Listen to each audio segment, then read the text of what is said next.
There are people on the planet who identify as car people, and then there are people who don't realize that they're car people. And a car like this makes everybody realize that they're a car person.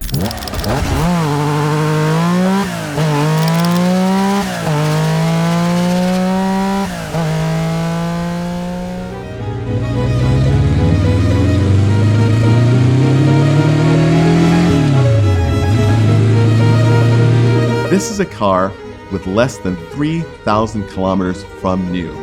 This is as close as we can get today to driving a brand new 904.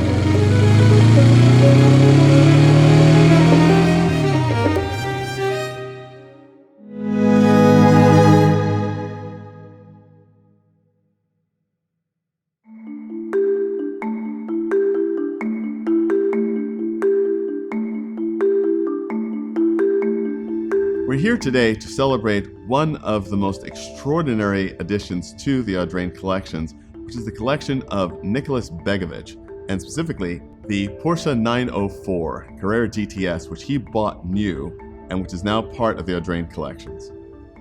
The Audrain Automobile Museum was founded in 2014 by three partners who were car enthusiasts. They established the museum as a 501c3 not-for-profit organization, and the displays draw from the Audrain collections, which consists of about 350 cars and about 76 motorcycles, or vehicles that are loaned to us by collectors and other institutions that fill out the stories we want to tell in an exhibition. The saddest thing is that a car should be locked away in a dark room and never seen again. Anyone can afford to buy the Mona Lisa and lock it in a vault. But the fact that it's on display in Paris is what makes it the icon it is. So we want to make sure that we bring all of these great automotive icons to the world. This car was one of the 14 cars which we acquired at the Audrain collections from California State University at Fullerton.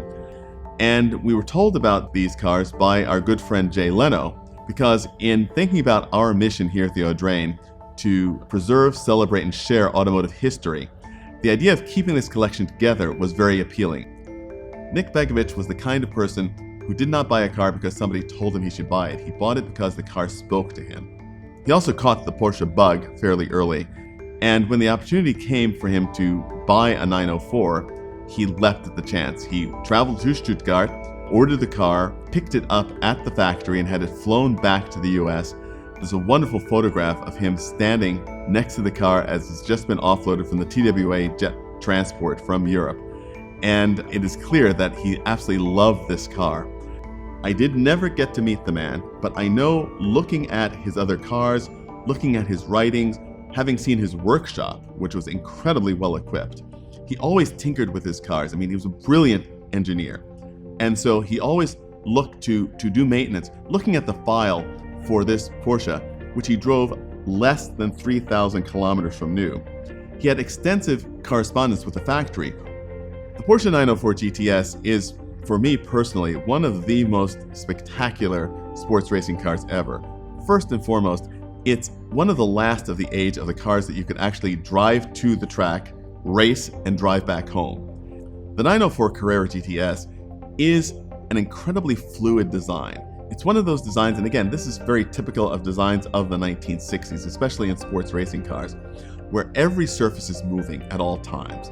Whether it's the windshield, totally curving at every moment, the fenders, the way they rise and fall, the curve of the body, even though there's a very sharp character line in the middle of the body, it still curves to that character line, and then the flat panel below it just reflects the curvature above. It's an amazing shape, and it's thoroughly functional.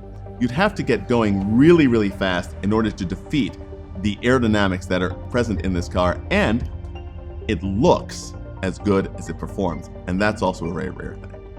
Can you quibble about some things? Yes, perhaps the side windows are a little too short for the design, and certainly when you're driving the car, it would be nicer to have slightly taller windows to let more air into the car, but nonetheless, it still works. The flying buttresses, of course, which were copied on many cars, also had the practical application of helping airflow while also allowing a window that was totally vertical, which would stay clean in inclement weather and allow for the engine cooling vent in its place. So again, it was very carefully and logically laid out, I think, in a way that is both aesthetically pleasing and functionally effective. This 904 is literally like Tutankhamun's tomb. It is the ability for us to look at this car. This is the way these panels were put together. This is the material of the upholstery. This is the plastic of the floor covering. This is the toolkit with every original specialized tool for this car, down to the tire pressure gauge, which they fitted in the Carreras of the period. So we are able to look back in time as if we have a time machine. We don't have to look at it through the filter of changes and adaptations and use and abuse and wear. And it's an opportunity that almost never happens. And it is so incredibly exciting. And to be able to do all this in a car you can actually drive is astonishing. I like to judge cars and the enjoyment I get out of them by sort of the smile pain factor. When I get behind the wheel of a car that I really love, I just start to smile. It makes me smile. It's involuntary. And by the end of a drive, your cheeks hurt. My cheeks hurt from smiling so much. And that's the feeling I get from this car. Literally, you close the door, the anticipation begins, you turn the key, the engine starts up, and you know you're going to have a special experience. And grabbing that wonderful wood-rimmed wheel, and there's nothing like a nice, thin-rimmed, wood-rimmed wheel that's of a certain size, that you just know that whenever you move the wheel, the car's going to follow you exactly. And that's the experience you have with this car. You drive is very eager. It's not a very fussy car, but it doesn't like to sit in traffic. But what thoroughbred likes to sort of canter around a yard? It wants to run.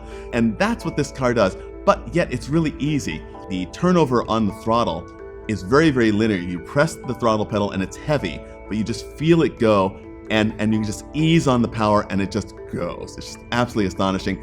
And you just want to drive it faster and faster and longer and longer. It's a wonderful car to drive. This is a car, because of its innate build quality, because of the way it was maintained, it was literally a new car waiting to be serviced and brought back to the road.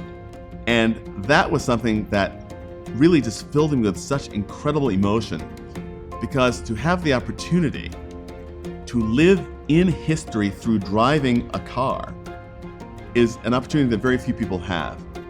And I feel incredibly grateful to have had this opportunity to be able to share what this opportunity is like with as many people as possible, and to be one of the custodians here of a car which can serve as a reference point to every other 904 on the planet and to so many cars of this period. And that's a really special thing that I could not have anticipated before I took my first drive in the car.